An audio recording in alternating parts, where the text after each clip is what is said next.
มาคันเดียวบ่มีจักคันสอง2คันเป็นยังไงขั้นนี่เฮซ้ายบ่อ๋อ3 เที่ยวแล้วยังอีกเสาเลย อ๋อเสาพร้อมเสาก็มาส่งมื้อนี้เลยโอ้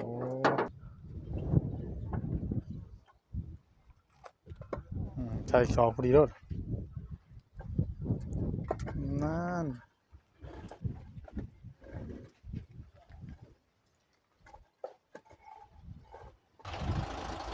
ยับพี่น้อง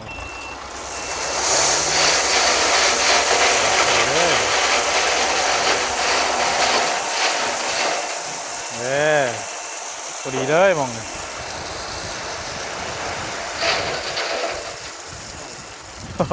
มีแล้วบ่ผมเพิ่นมีแต่เฮแล้วเรื่องนึงของรถนี่นะมันเป็นยังไงเลยเนาะแม่ผั ผั กกันที่เนาะ น้อยเนาะ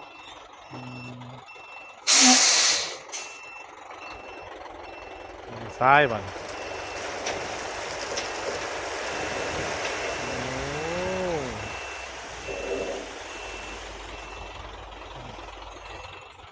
ร้อยเนาะอุ้ย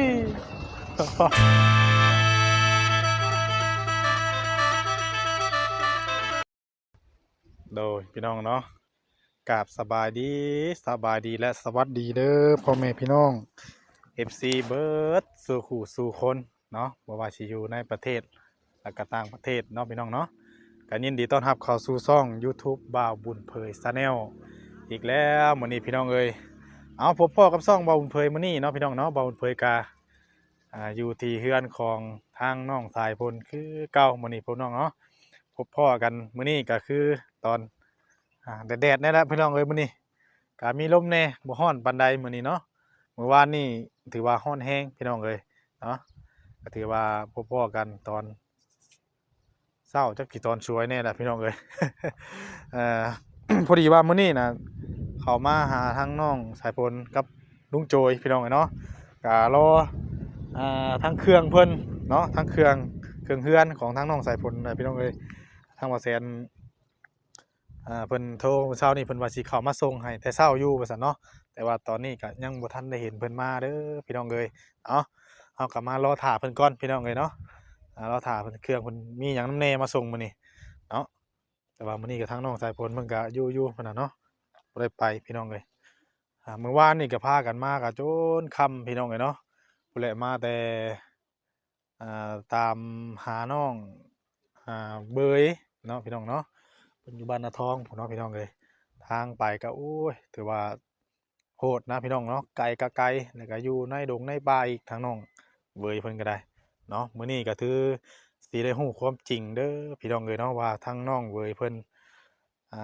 าสิได้มาอยู่นำทางน้องสายฝนบ่ว่าซั่นเนาะคือมาอยู่นำนี่ก็คือมาอยู่พักเช้าก่อนพี่น้องเนาะจัก2-3มื้อ3บ่าทางผู้หลักผู้ใหญ่เพิ่นว่าสิ ซื้อดินในดอนตอนนั้นนะพี่น้องเนาะให้น้องเพิ่นได้อยู่แล้วก็ปลูกกระท่อมให้ถ้าว่าน้องเพิ่นมาอยู่พี่อะนะนี่ทางอ่าแม่เพชรเพิ่นนั่นแหละพี่น้องอะเนาะเพิ่นว่าสิอ่าซื้อดินให้น้องให้กับปลูกกระท่อมให้น้องเพิ่นซื้อข้าวซื้อน้ำถ้าเพิ่นได้มาอยู่พี่พี่น้องอะเนาะอันนี้ก็ยังฟังคำตอบในมื้อนี้พี่น้องอะเนาะเดี๋ยวสิพาพ่อแม่พี่น้องไปนำกันอีกเทื่อพี่น้องอะเนาะมื้อนี้ก็สิได้ไป รับเอาทั้งน้องเอาเบยเพิ่นมาเนาะถ้าว่าเพิ่นโอเคตกลงก็ถือว่าพากันไปเอารถทั้งว่าแสนไปลุยคือเก่าพี่น้องเนาะไปฮอดหม้องฮอดบอนไปขนเครื่องขนของมาคือเก่าเนาะแต่ว่าตอนนี้ก็ทั้งเบาเผยกับว่าแสนก็รอถ้าเครื่องเพิ่นมาก่อนเนาะ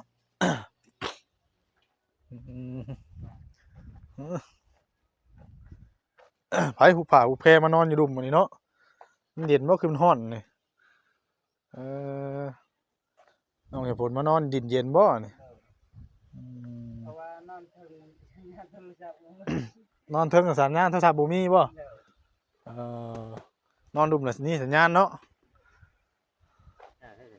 ยากบ่ดูดูไม่ดูวันนี้ใครบ่แดงอีกบ่มื้อนี้เอ่นายห้อยบ้านสัญญาเมื่อเช้านี่พูดนายห้อยไปต้นใหม่สบายดีเด้อเนาะทางน้องสายฝน ลุงโจย สวยดี โอ้คือกันนะใส่แว่นวันนี้เนาะ แดดเด้ เฮ้ยเปลี่ยนชุดแล้วว่าวันนี้เจ้าเมื่อวานนี่ใส่ไปตามล่าน้องเวยเนาะ จักนายห้อยบ่จักนายพราน จักแม่ฟ้า สรุปแล้วโดดบ่ได้หยังเลย บ่ได้หยัง บ่ได้น้องเบยกลับมาครับ บ่แพ้น้องเบย บ่แพ้น้องเบย บ่ชนะก็ชนะ บ่ชนะเขาซ้ำเนาะ เนอะ เออกินข้าวแล้วบ่มื้อนี้ กินแล้ว กินข้าวกับหยัง เนียนมะเขือแล้วก็ปลากระป๋อง เนี่ยมะเขือ เด้อ ปลากระป๋อง เด้อ โอ้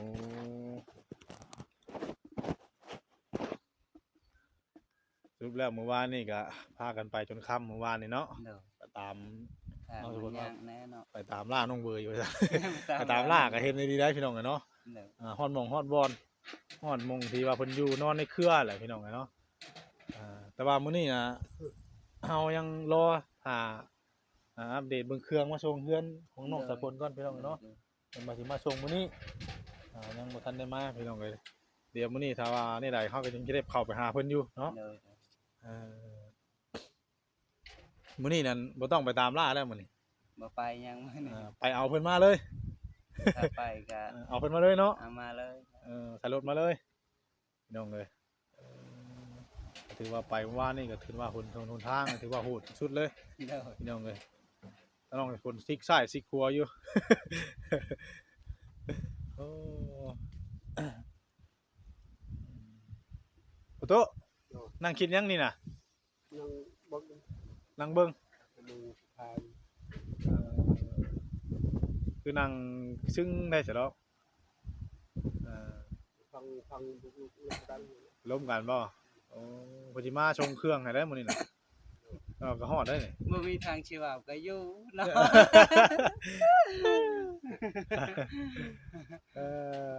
เนาะพี่น้องเลยก็เห็นเพิ่นบ้านนี่ก็ทั้งน้องอันน่ะเบยน่ะเพิ่นอยากมาแห้งอยู่เมื่อวาน เด้อ แม่นเพิ่นอยากมาแห้งอยากมาอยู่กับน้องสะพลแห้งนี่หลายเพิ่นก็ถามเพิ่นว่าอยากมามื้อนี้อยากมาแต่เมื่อวานนี่แหละ เด้อ แต่ว่าพอดีทั้งเอาล่ะเพิ่นว่าให้นอนอยู่ก่อนเนาะนี่หลายก็สิได้ฟังคำตอบในมื้อนี้เนาะ เบาหลานอนเผาหนู ฮะ นอนเบาหลานอนเผาน อนเป็นหมู่เพิ่นนั่นแหละเนาะเพราะว่าเพิ่นนอนผู้เดียว เบาหลานอนเป็นหมู่ เครื่องของเพิ่นเอาไปให้ว่านนี่มันก็โอ้ มันก็หลาย เต็มเตียงเลยเนาะ เด้อ เต็มเตียงหูว่านนี่จักผ้าห่มผ้าเพจักเป็นหม้อหนึ่งหม้อแกงจักชงจักเชื่อบ่จักแนวอยู่แนวกินผู้ตู้ไอ้ว่านนี่ทั้ง บ่ทันหันรายงานมันเบิกคนหมดแล้ว เขาอยู่ก็เกิน เพิ่นบ่แซนแก้ไปเมื่อวานนี่ก็รถกระบะหนึงหูแม่นธรรมดายังอีกเด้นี่เนาะยังสิแก้ให้น้องเพิ่นอีกเด้เนาะ โอเคยังเกมมันบ่ได้ก็คือป้าไปใส่เนาะ มันบ่มีวันพักวันเช้าเนาะ เอารอรุ่นเบิ่งพี่น้องเนาะว่าน้องเพิ่นสิได้มาบ่มื้อนี้แต่จริงก็อยากให้น้องเพิ่นมาอยู่ใกล้ๆกับน้องสายฝนพี่แหละเนาะมันจังสะดวกสบายพี่น้องเอ้ยทั้งน้องสายฝนมันก็ห่วยอยากไปรับมาแต่ว่านี่เด้แต่ว่าเอามาบ่ได้ซื่อเอาถ้ารอเบิ่งเครื่องเพิ่นมาส่งก่อนพี่น้องเอ้ยเนาะยังมาบ่ฮอด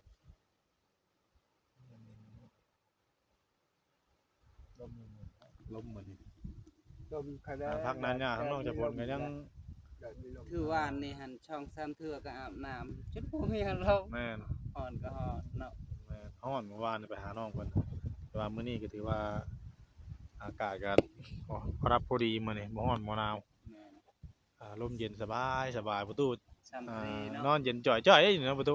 บ่เมื่ออยู่มาเลยนะ บ่เมื่อบ่ บ่เมื่อกำลังนอนผมบ่นั่งบ่ทิ้งนี่ เบิ่งน้ำนางผู้ว่านี่ เบิ่งอยู่ไสเบิ่งหนังน่ะประตู เรื่องเบิ่งเขา เบิ่งโทรทัศน์นี่บ่ โดด แต่ละ โอ้ นัด ใช้แผ่นบ่ ช่อง24เด้ อ๋อ ใส่แค่น่ะบ่ บ่ได้ใช้แผ่นเนาะเบิ่ง ใช้แผ่นเด้ ซ่องเนาะให้พินน่ะประตูบ่ได้เอามาดีดบ่อีติต้าบ่มาดีดบัดนี้ เปลี่ยนใหม่เลยเนาะ เนาะ เขาเครื่อง ครบเครื่องเรื่องดนตรีเนาะ เด้อยังบ่มีแต่ เอากะ ประตูเอาติต้าแล้วต้องจะพล ประตูเอาพินน้องสายพลเอาติต้าดีดใส่กันแล้วเดี๋ยวทั้งว่าอำเภอสิตกกระทังให้แล้ว ปืดปึ่งอยู่นั่นแหละ เล่นบ่ได้ อ่า อันตีไล่มาแจ้เอาเส้นตีตีเอง อ่ามีกองตีกองพร้อม โอ้บักขนาดเอาเส้นเด้อ พี่น้องเนาะหรือว่ายังรอพี่น้องเนาะรอก่อนเดี๋ยวเอาประชุมเครื่องมาเรียบร้อยแล้วก็สิจะพากันไปหาน้องนั่นอยู่มื้อนี้แต่ทางบ่พอมันไปแต่เท่าพุ่นบ่ไปแต่เท่าพุ่น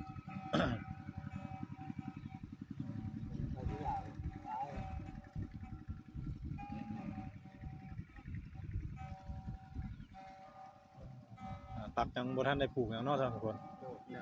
พออยู่ให้ปลูกอยู่ นั่ นั่ น น แห แห ละ ละ บ่าวหลาว่าอย่าเผาเฮ็ดเด้อว่าก็เลยจุไว้ก็ เฮ็ดแนวทางกันบ่ เด้อ คือในใดคือว่าเพิ่นให้ว่าให้ เพ เฮ็ด ราะว่าเพิ่นสิว่าวิธีนะเพิ่นให้ ที่ ตาม เข้า เพิ่น มือใต้ก้อนล่ะ เออ แล้วเรา ปลู เพิ่ ก น ที่ปลูกกันบ่ บ่ไปบ่มาอยู่สิปลูกก้อนก็อย่าละหาย มาแร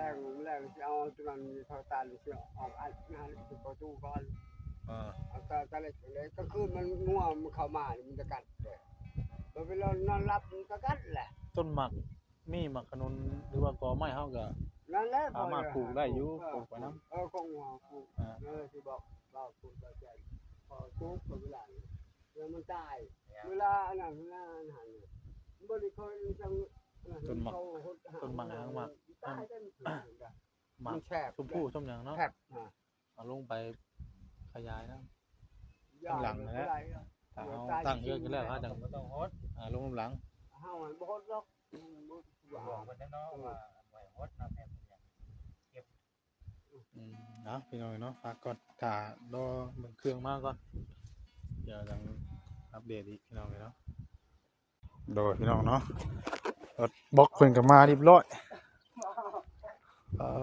มาส่งบล็อกให้น้องสายพลละบาท ได้เชียงเอาความเต้า ฮะอ๋อแน่นบ่ โอ้โหรู้ได้เนาะ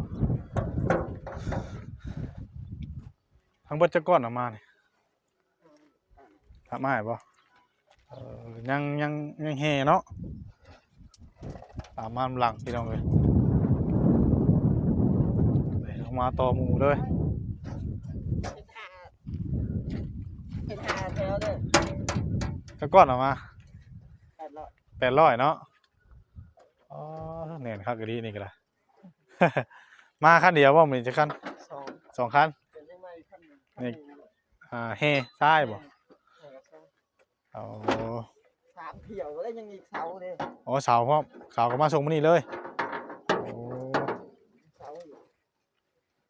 อืม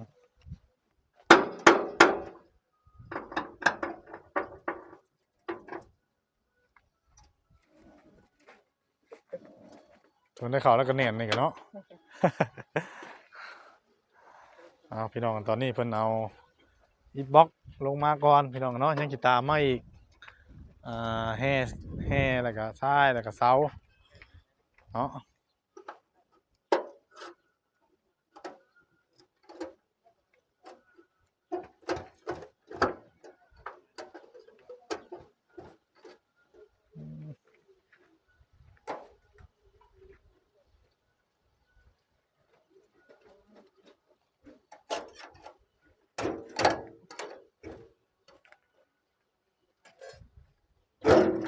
อุ้ยนี่คักแน่นแน่ เอากำลังสิเกี่ยมมาลง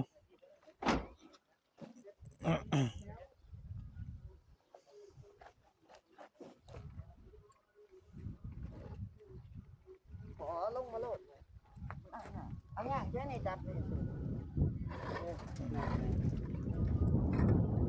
เรียนน้องเสียผลมันก็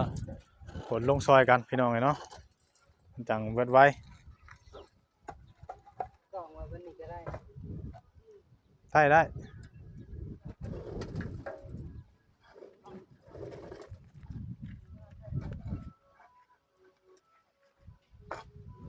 800ก้อนพี่น้องเนาะ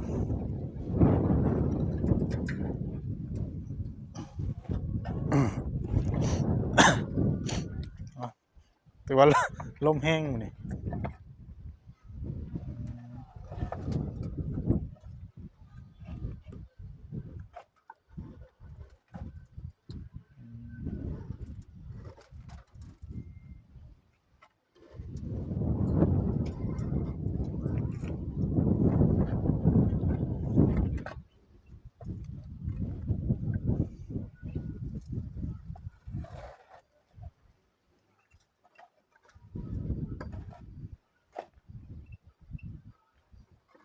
เป็นจัดก่อน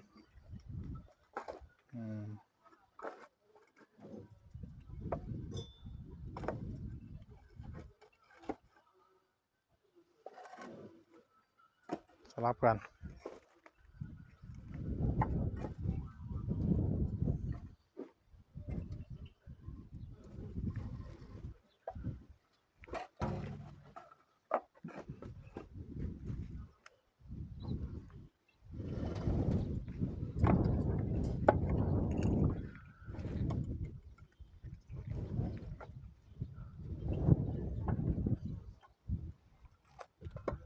ใช่สองพอดีรถ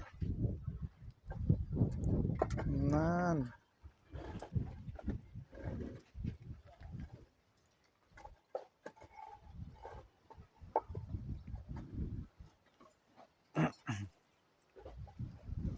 ทางเพิ่งกล่าวลงทางนั้นเนาะไปเอาผมเคยลงทางนี้สีไว้กว่าอีกขั้นหนึ่งก็ตามหลังกันมาเลยบ่เนี่ยโอ้ เวลาเพิ่นเองได้ขับมาเองไงท่านว่ารถใหญ่ได้ตัวนั้นมากเลย ใหญ่บ่ ใส่เงินใส่ แล้วก็มีแห่ทรายแล้วก็มีปูนพร้อมบ่ ปูนย่าง ยังเนาะ ปูนมีชิมาพร้อมกันกับเสา กับเสาโอ้ มันนักเพิ่นเลย แห่ทรายก็นักก็แห้งกันเนาะ เสียมาเองเนาะ อืม แล้วรถตัวแห่ใช่นี่เพิ่นเองขับมาเอง เพิ่นเองขับมาเองโอ้ เออ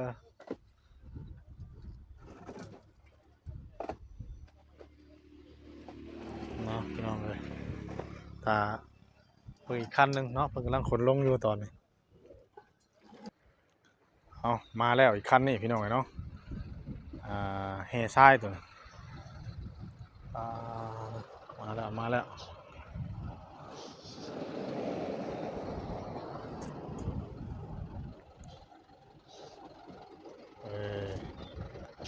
โอ้ปัดใหญ่เลยเนาะ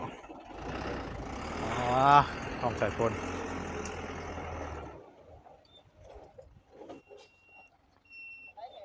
ฮะ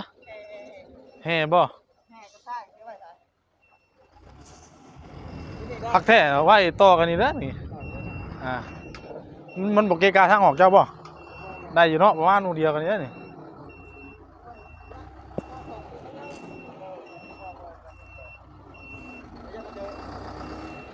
ฮะตัวใหญ่เลยบายดีเด้อเนาะ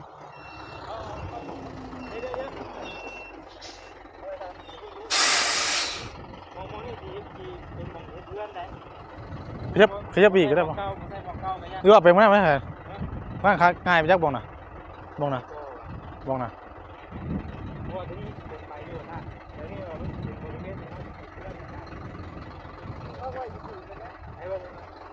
หรือว่ามาพี่บ่ได้พอจังมันตามสิบ่ไหลได้บ่ มาพี่เป็นยังมาพี่มาง่ายจ้ะ แกมองหน้าว่า บ้องอะไรบ้องหน้าบอลนี่บอลชนนี่นะบริเวณบอลนี่ คอยมาเนี่ยมาเห็นมองอีกเนาะ แมนบอลนี่ บริรถเขาได้ยังไง เขาไล่ออกมานี่นี่บริเวณบอลนี่ เพราะว่ามองให้มันตันนั่นของน้ำแล้วดูว่าได้บ่ได้บ่ ได้เฮาพี่เข้าพี่ประมาณบงนี่ลงนี่แมน ว่าเขาข้างในก็ได้ เข้าข้างในก็ได้ มองนี่ก็ได้คนมาอยู่ทางนั้นกัน แมนเพราะว่าตัวเพื่อนจะอยู่หันเนาะ ตัวเพื่อนมันอยู่แถวนี้นะเลยบ่ได้ตัวเสาได้ไงเสาเดี๋ยวมาอีกห้อง มาอีกรอบนึง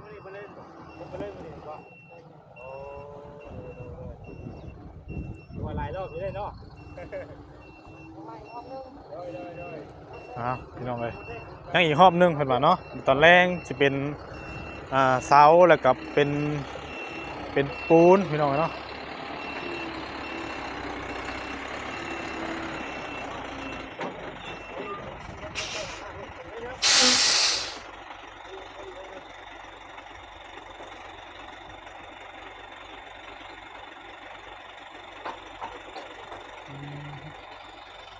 เพิ่นบอกให้ยับไปอีกบ่วะฮะ ไปไหนด้วยนะ เดินหน้าอีกหน่อยนึงมันใกล้ของน้ำโพด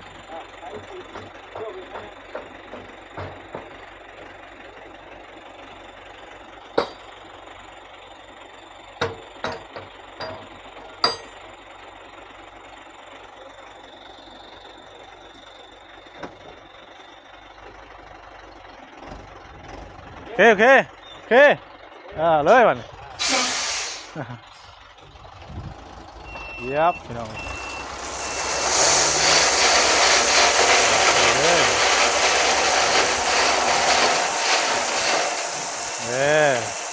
พอดีเลยมองเนี่ย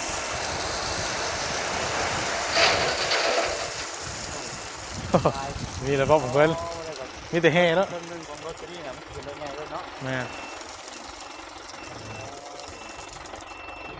เพราะว่า ผักกันที่เนาะ น้อยเนาะ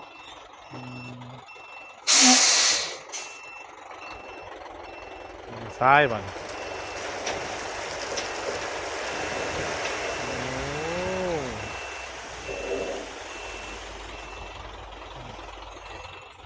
ร้อยเนาะอุ้ยหลังไง ว่าบริเวณนี้เขาจะเย็ดไปได้หรอนะ แม่ตั้งเพื่อนอยู่นี้เนาะอยู่ข้างนอกมีคนเพิ่งก็พากันคน ป้าไปไหนมาเลยป้าไปบอกได้เขาไม่ได้ แม่ ใจตัวเนาะทันมักใจเลย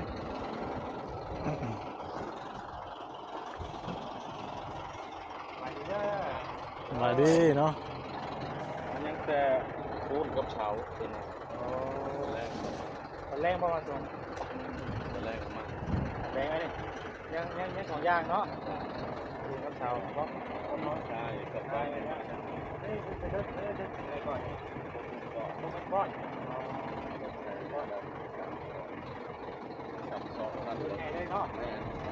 ที่ใช้อันนี้มากก็แลนช่องเสือหมดถ้าเรือโบราณใช่ครับผม ยังแต่เช้าก็คือท่านเหมือนเนาะ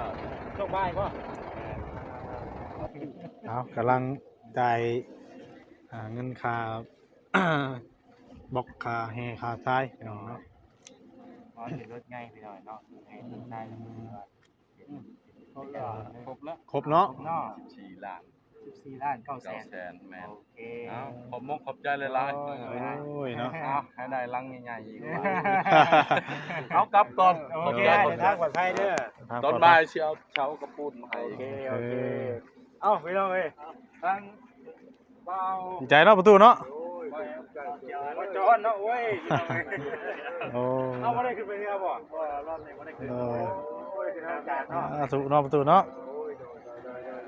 มาทางนี้มาทางนี้บนนี้เนาะทางนี้ก่อนได้บ่พรทางไหนเอาพรบ่เมื่อเพิ่นเข้าไปได้หาน้องมันน้องยังก็ น้องเบย น้องเบยเพิ่นแหละพี่น้องเอ้ยเนาะ โอเคเด้อประตูเด้อ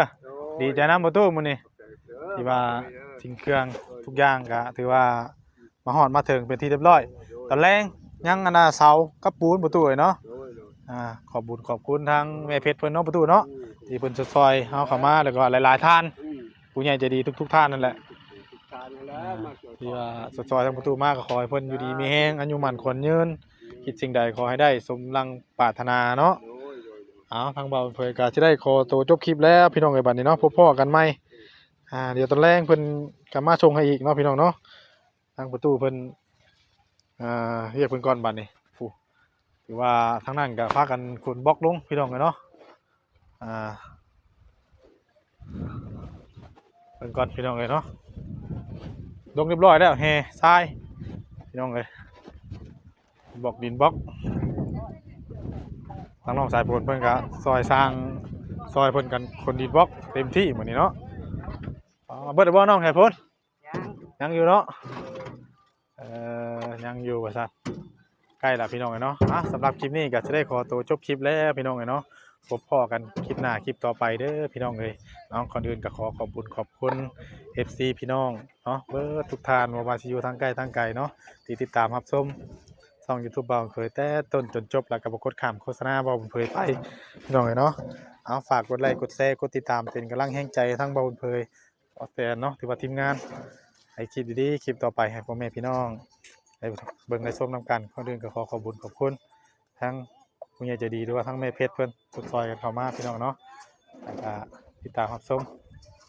เพิ่นก็ได้เนาะก็ขอให้เพิ่นอยู่ดีมีแรงสุขภาพเข้มแข็งเด้อแม่เด้อเนาะเอาพบพ้อกันคลิปหน้าคลิปต่อไปเด้อสำหรับคลิปนี้ลาพี่ลาน้องไปสักก่อนแล้วขอกล่าวคำว่าสบายดี